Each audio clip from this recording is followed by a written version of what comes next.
तो दोस्तों आज हम बात करने वाले हैं 2024 की मोस्ट हॉन्टेड मूवी नॉस्फेराटू के बारे में। तो दोस्तों कभी आपने सोचा है अगर छाया भी किसी इंसान से डर जाए तो क्या होगा। यह कहानी है एक ऐसे खौफनाक साए की जो सिर्फ अंधेरे में रहता है, जिसे रोशनी से नफरत है और जो प्यास सिर्फ एक चीज की रखता है, इंसानी खून।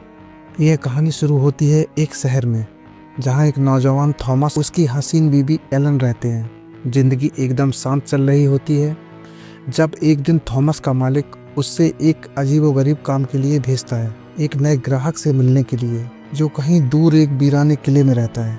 नाम था उसका काउंट ऑरलॉक, लेकिन लोग उसे एक और नाम से जानते हैं, नॉस्फेराटू।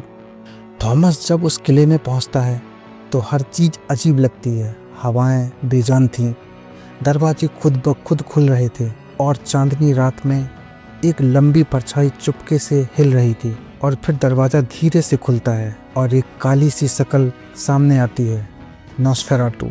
लंबा कद, मुर्दा जैसा चेहरा और वो आंखें जिसे अंधेरे में भी सब कुछ दिखता है।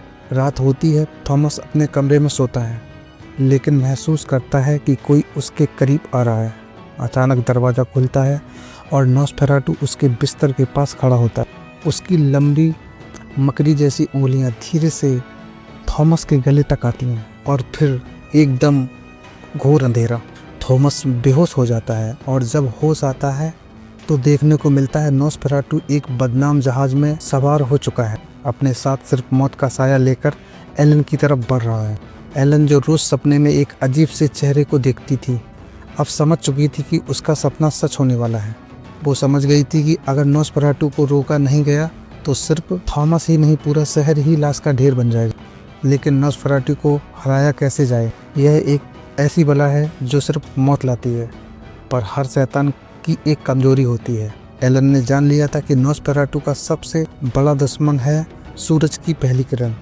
एलन ने उसे बुलाने का फैसला किया अपनी जान के बदले। जब नॉस्फेराटू उसके कमरे में घुसा, एलन ने उसे अपनी तरफ खींच लिया। नॉस्फेराटू उसकी तरफ झुकता गया, उसके खून का एक एक कतरा चूसने के लिए, मगर वो भूल गया सुबह होने वाली है। जैसे ही पहली किरण उसके चेहरे पे पड़ी, नॉस्फेराटू चीखने लगा, उसका जिस्म पिघलने लगा, एक धुआं उठने लगा और फिर एक जोर सी चीख के साथ नॉस्फेराटू खत्म हो गया। लेकिन दोस्तों यह सिर्फ एक कहानी थी, या शायद एक चेतावनी, क्योंकि कहानियाँ कहती हैं नॉस्फेराटू सिर्फ एक शख्स नहीं, एक साया है, और साये कभी मरते, वो बस छुप जाते हैं।